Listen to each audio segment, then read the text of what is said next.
YouTube is broken. And to prove it, I devised an experiment. I made a brand new channel, and through a few devious strategies, I was able to raise it to nearly 1.5 million views in a single month, and I barely even tried. This was a wild ride, months in the making. So today, I'm here to show you exactly how I did it, start to finish. Now, this video was posted to my old channel a few months ago, so I have remastered it for your viewing pleasure. Keep in mind that some of the information may be slightly out of date, but regardless, this is the story of how I was able to shitpost to success.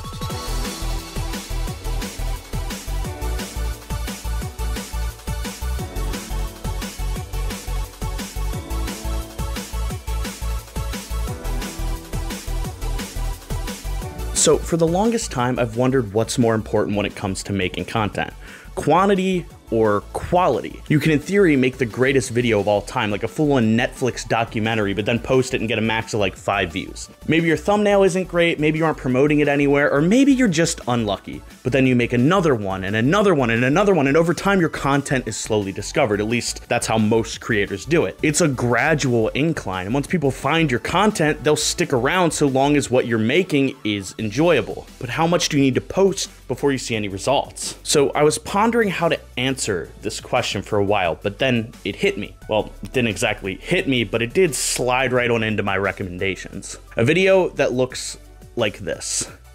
It's got some action going on in the thumbnail, and the title simply reads, shitpost status. It's a shitpost, but it has over 3 million views. Going to the channel of the guy who made it, you'll see a wall of these videos, all with the same title and hundreds of thousands of views apiece. And these are all being posted twice a day or more on average. MENTLE, the channel that you're seeing right now, has been at it for less than a year. He made this channel back in March of 2021, but here in December, he has over 75,000 subscribers and nearly 40 million collective views. Channels like him, Gravity Raider, and Next Gen Insanity have been crushing it with this shitpost status formula. So I reached out to MENTLE to see exactly how he did it. How I started actually was a long time ago. Like, I've been interested in YouTube before YouTube was really fully a thing. And then I made a YouTube channel when I was a kid, deleted that, made a second one where I did a lot of animations. Nothing really kicked off of that. I did a lot of Gary's Mod stop motion animation. Then I went and did a lot of Twitch streaming, which Twitch actually got me decent mileage. I got up to 9K on Twitch. I realized what my success was like shit posting and memes, and just I would post a lot of shit that was kind of like, what the fuck, right? Kind of like sometimes toxic, sometimes lewd, sometimes whatever. And that's what would work. I got on shitpost status right around the time it started picking up. So I just dropped Twitch, dropped fucking everything, and just went for this channel here. And I did memes about Fallout and streams about Fallout. I was a Fallout dedicated channel until I got to around, I'd say 2K subs, roughly.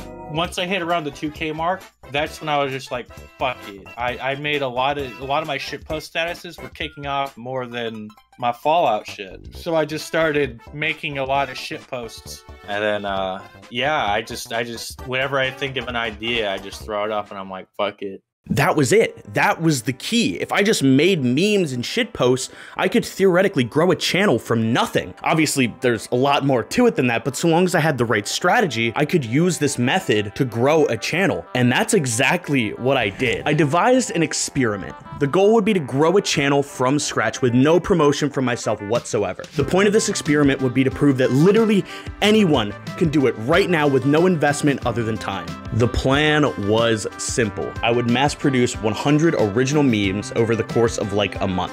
Once the memes were done, I would upload them both to YouTube and TikTok, along with throwing them around on Reddit and even iFunny. Then as I posted, I would mess around with the thumbnail and title combinations to see what worked best. I could use the standard descriptive or even clickbait title, or I could use the shitpost status method. Then after 30 days of posting, we'd see how well we did. But how could we measure whether or not this was actually successful? One way would be to unlock monetization through YouTube, which requires 4,000 public watch hours and 1,000 subscribers. But since these are memes, these are short videos, that 4,000 public watch hour number is very far away. So I figured since we were making 100 videos, the goal should be 100,000 views across all platforms. Now that sounds like a lot, and it definitely is, but I had a lot of faith in what we were doing. With this goal, the average video would need to get 1,000 views each. But if only one out of 100 really popped off and got 100,000 views on its own, the experiment would be more than successful. And if Ludwig could get 1,000 views on a new channel, so could I. For those who don't know, Ludwig made a similar video to this as I was running my own experiment where he basically just paid Mizkif to give him views. But we are going much further than that, and we aren't spending a dime. We're making 100 videos, and we're gonna get 1,000 views for each of them. On average. But these memes weren't gonna make themselves. I needed a team, a dream team, nay, a meme team. I found a few other YouTubers around my size and gave them my pitch. I also hit up a few old friends from high school. Here was the team. DudeNamedDrew. I carried this entire project. Brobo. My house is infested with gabagools. Konameme. Shoeler. Howie Mandel follows me on Twitter. TurkeeDurkee. And TJ, my friend from high school. With our powers combined, we easily had what it took to make all 100 memes. So with our mission in mind, we each set off to make a few memes each, and then we would meet every week to show off what we had. Some were great. Okay, so let's say hypothetically, everything was fine.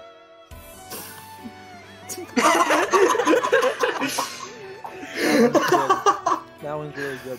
And some really put the shit into shit post. What you know about rolling That hits different.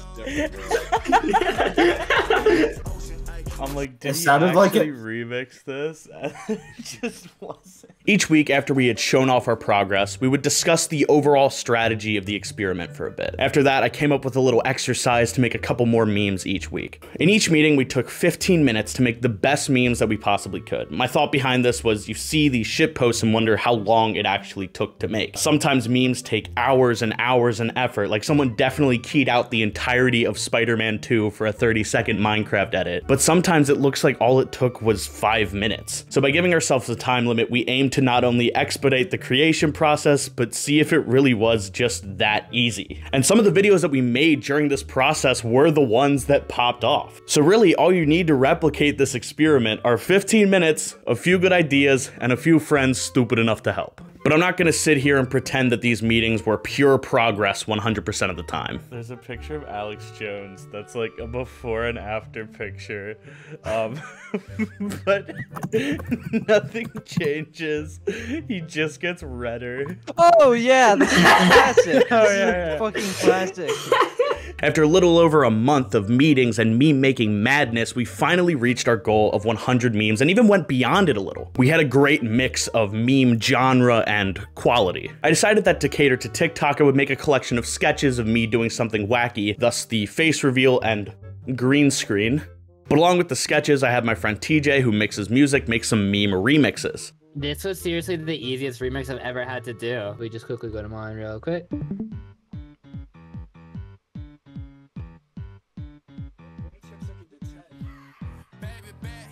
No way! We also made some 21st century humor. and these nuts.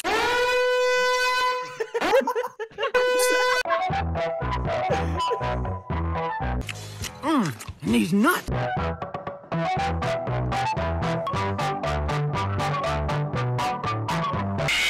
How could you do that? How could you do that? Oh my god! How could you do that to us?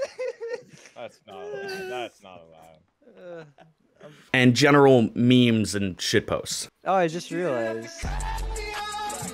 Why'd you cut him off? Why'd you cut him off? Why would you do that? Now that we had all the memes, all we had to do was post them and wait. I created a brand new channel and called it Purple Drank Renaissance because I thought it sounded funny. As for the posting strategy, I had a few tricks up my sleeve. The videos would be uploaded each day for a month with about 3 to 4 memes being posted daily. The plan was to upload everything to YouTube and TikTok simultaneously, which meant I needed a version of each video made in each aspect ratio, one vertical and one horizontal. But since I was already making both, I thought, well, why don't I use YouTube's Shorts feature? For those unaware, any vertical video under a minute long gets thrown into the YouTube Shorts shelf, which is YouTube's answer to TikTok. Since almost every meme was already under a minute long, I decided I might as well post each video twice, with one made for Shorts and one made for normal YouTube. This way, I had double the chance for each individual video to pop off, and that's not even mention the fact that they're being posted to TikTok as well. Originally, I'd planned to post to Instagram along with this, but I tried to use Instagram's Reel feature, which is the same thing as Shorts and TikTok, and none of the videos were getting any views at all for the first week, literally 0, and I was somehow stuck on Indian Instagram. I have no idea how I got there.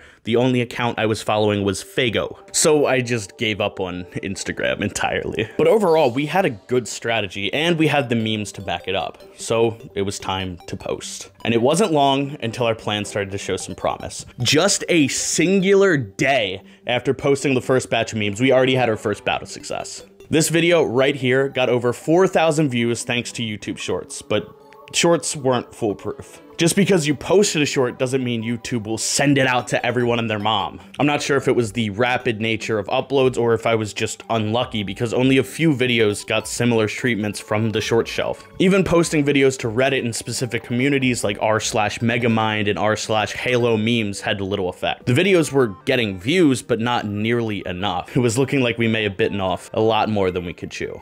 After all, we wanted 100,000 views across everything. Well, on TikTok, we did that by day 5. That's right, baby. With TikTok, I had 4 videos hit over 10,000 views in the first week alone, with one reaching nearly 60,000. Now, TikTok promotes new accounts more than the average Andy to keep new creators on the platform. Seeing your content pop off incentivizes you to stay on TikTok, and that accounts for a lot of the success here. But even after the initial push, videos continued to pop off. Not all of them, but enough to gain the account over 250 followers by week 3. While TikTok was absolutely destroying everything, YouTube was struggling a bit. So I took some advice from Mental. Megamind, it was a relevant thing, which netted a lot more clicks, but the thumbnail wasn't good.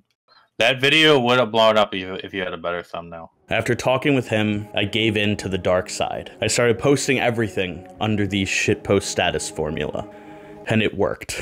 As a child of God, I had no idea where to find such filth, such despicable images. But lucky for me, Drew happened to be a bit of an expert in clickbait.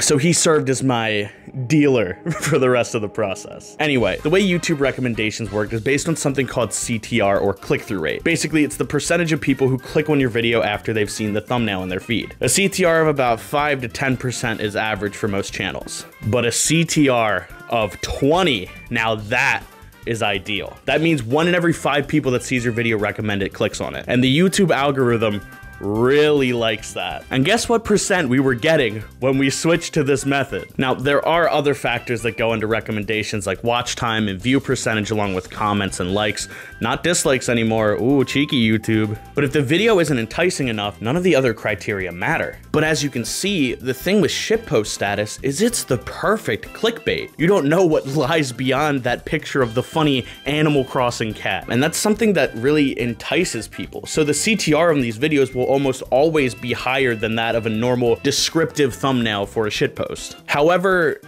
there's a catch. When you start a new channel, nobody will find your content. When you post a video and the only view is yourself, you'll have a high CTR. Heck, it'll be 100%, but you're the only viewer. So to better gauge the interest and find out who to recommend to, YouTube needs a bigger test audience. It needs a base of some sort that it can base recommendations on. And without that, you're out of luck. So throughout the first few weeks, views weren't anything special. Nothing performed better than that original short. But we were building that base. Through YouTube Shorts and through Reddit, we built a small niche for our channel, and eventually it was enough for videos to start popping off. Around day 20, it started to happen. The normal videos were starting to do a lot better than their Shorts counterparts. And graphs that used to look like this were now starting to look like this.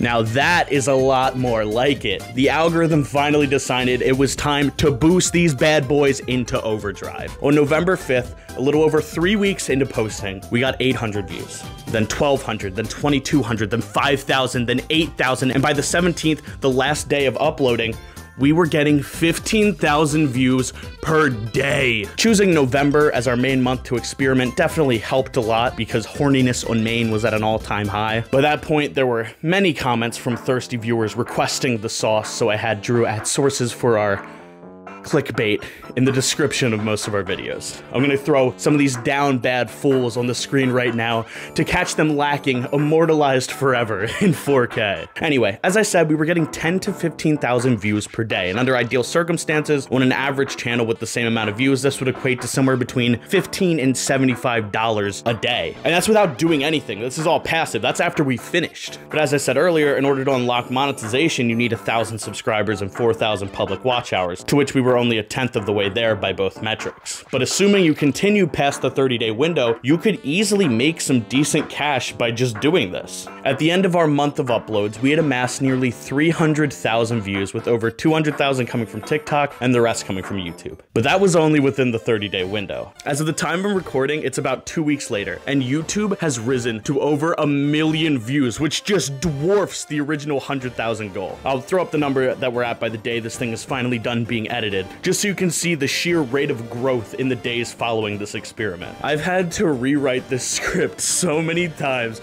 just due to the volume that this channel has been getting in the days following the upload. There were 2 days in a row where we were getting over 150,000 views a day without posting anything. I'm honestly just dumbfounded by how well we did. As of recording, there are 4 videos on the channel with over 100,000 views each. The channel has nearly 2,000 subscribers and over 4,000 public watch hours, which means we are eligible for monetization.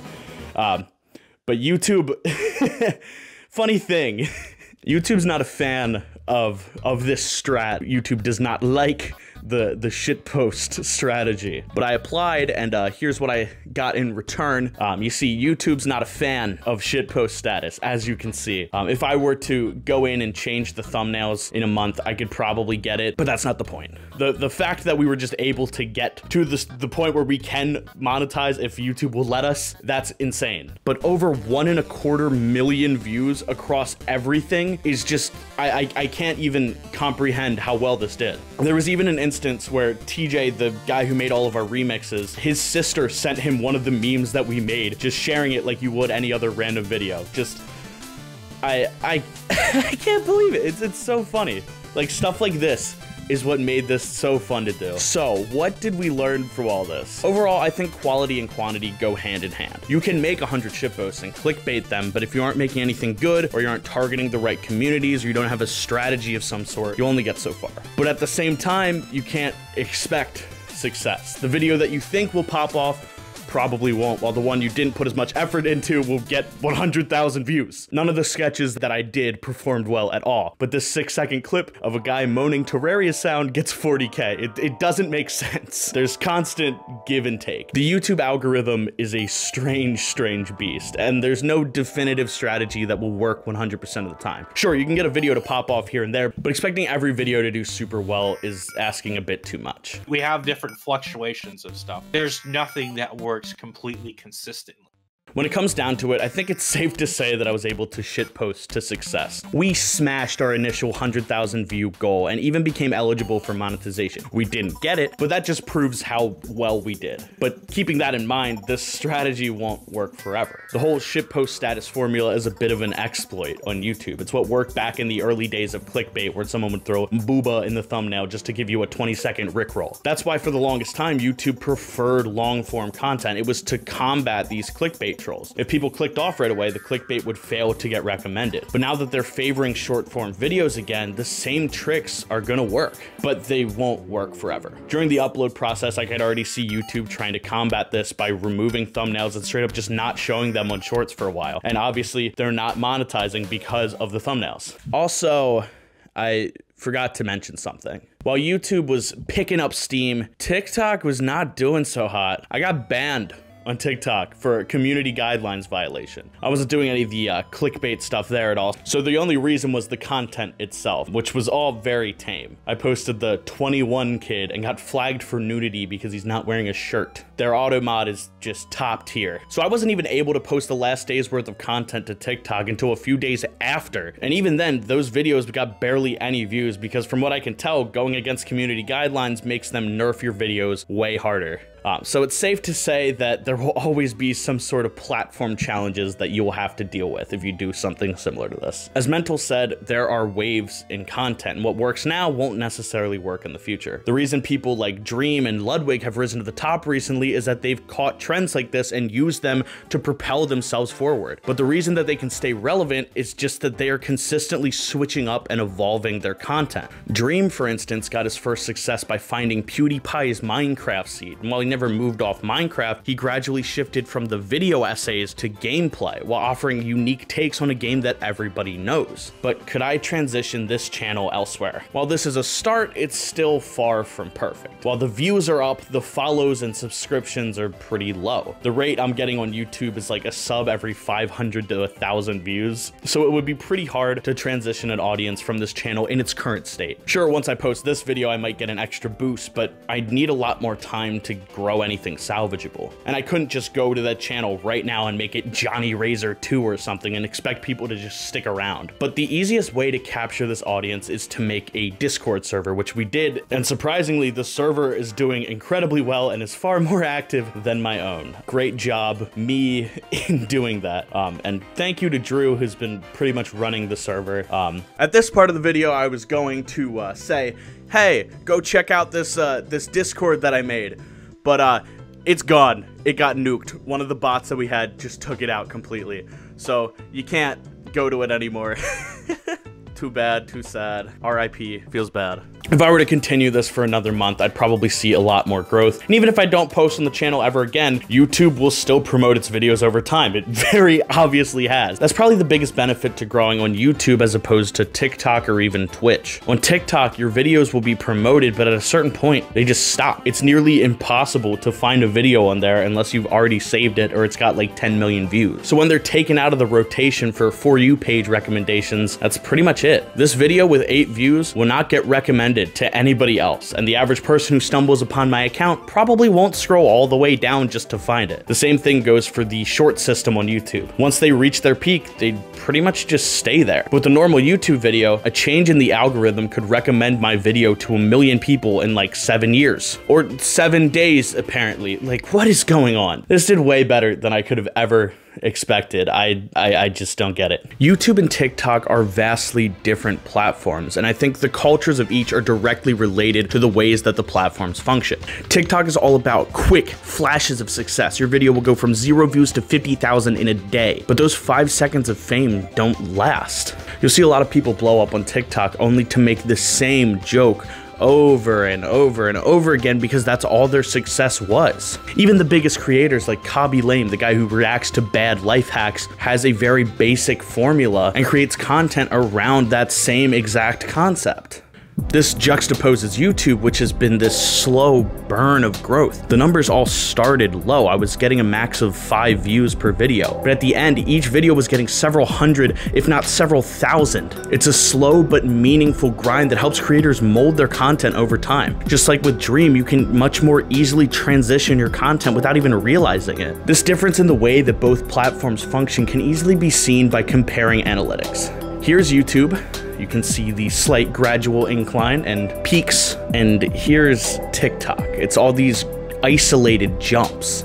And to be fair, TikTok's analytics are not great, so I had to manually put all the views of each video in an Excel spreadsheet to do this, so the jumps are just each individual video. But as far as the content itself goes, the videos that did the best were targeted at a specific community. On TikTok, the first videos that blew up were Destiny 2 memes, a Genshin Impact meme, and a Joker meme. Later on, there was one that was GLaDOS from Portal and another that was Vaporeon from Pokemon. These are all very established communities that instantly connect with with the idea that you're presenting. So if you are to make content, it's easiest to get a start by making said content for a specific community like that. In fact, that's how this channel got its start. With my Perfect YouTuber series, I was marketing towards the communities of creators that I enjoyed to promote the video. But even then, the strat isn't flawless. I posted a second GLaDOS meme, and it didn't even break 90 views. So while targeting communities can help, don't expect it to work every time. And for that promotion to work, you do still need some semblance of quality. With memes, it's easy to make something relatable because you only need a few seconds. Using a clip from SpongeBob or throwing a text-to-speech voice over a picture of GLaDOS makes it really easy to make good content for those communities. But when you see a meme, you usually don't track down the creator and subscribe to them. You need not only a reason for people to watch, but a reason for people to keep watching in the future. I think quality matters a lot more on TikTok, surprisingly, because each video is being judged in a vacuum. You don't have any other content being served up to base anything on other than the video that you're currently watching. Whereas if somebody watches your video on YouTube, YouTube will give them more of your videos. So having a larger pool of videos will give YouTube a better possible recommendation to keep people sticking around after a video blows up. This experiment leaves us with a lot of takeaways. You can easily get views with a large enough quantity and a good enough strategy. Instead of doing shitpost status, I could have tried donating to media share streams to get the word out there in a different way. There are plenty of strategies available to do this, but the most important thing is just building that base and that niche on YouTube. Once you reach a larger size, you can slowly transition your content. You look at what Mr. Beast was making years ago. Nobody's asking him to go back to counting videos, but the virality of that idea and others like it are what got him a base for what he's doing now. And shitposters like MENTLE are currently trying to do the same thing, leading viewers to Discord servers and to Twitch streams. And if we're thinking back even further, people like Pyrocynical and even JSchlatt used to make memes, but now make completely different types of content. So it definitely is possible. And keep in mind, this video was done with $0 being spent. Like, you could promote videos on TikTok. They literally have a system where you can pay to get more views. You could donate to streamers. You could even hire people to make the content for you if that's your strategy. But you really don't need to do any of that so long as you produce enough quality content and have a little patience. You aren't gonna post your Roblox Let's Play and all of a sudden have 1 million subscribers. It doesn't work like that. You need to build that base and then experiment until you find what works for you. Out of everything though, I think the most important takeaway from this entire process was the friends we made along the way. I know it sounds cliche, but this wouldn't have happened without all the help that I got from fellow creators. If you want to do anything when it comes to content, don't do it alone. I found Drew in a random Twitter thread and decided to check out his channel on a whim.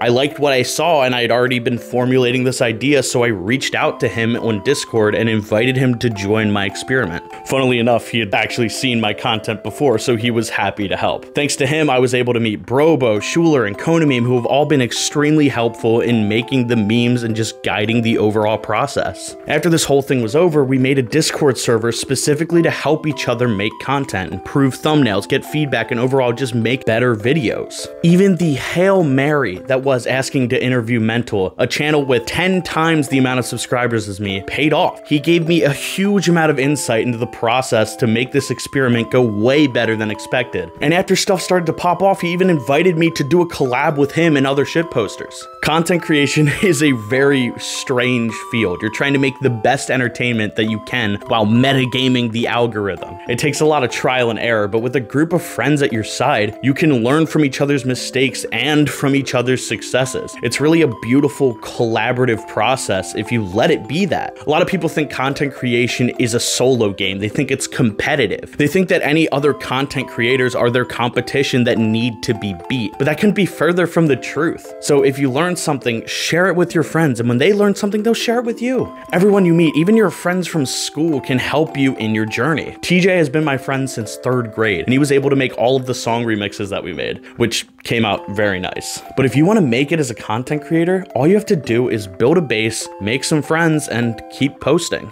With enough time, you'll make something that people really want to watch. And if you're lucky, you might just shitpost to success. Thank you guys so much for making it this far into the video. This has been literal months in the making. And since you made it this far, you might as well subscribe and please share this video with your friends. Let's see if this video can get as many views as the memes did. I'm gonna be doing a lot more long form content like this in the future, so your support really goes a long way. I'm really proud of the work that we were able to do here, and I'm really happy that I was able to meet so many amazing and talented people along the way. Everybody involved, linked down below, so please check them all out. They're all super underrated. Drew had some really good Soft Willy style Discord content. Brobo, Konameme, and Shoeler have some really good meme commentary, video essay type stuff. And TurkeeDurkee makes some of the best edited video essays that I've seen on YouTube for someone of his size. And of course MENTLE, but you've probably already seen something from him if you're here. But please show them all some love. Tell me what you liked and what you want to see in the future down below. I might make a more in-depth analysis of everything. There was a lot that I had to cut out, and I didn't really want to bore anybody with a lot of the analytics. And the video is already so long, as you can see. It's Future Johnny here. I'm currently working on a follow-up video to this, going over some of the things that have changed in the aftermath of this project. And if it's out by the time you see this, I will link it right here. But thank you so much once again for watching. And with that being said, I hope to see you in the next one.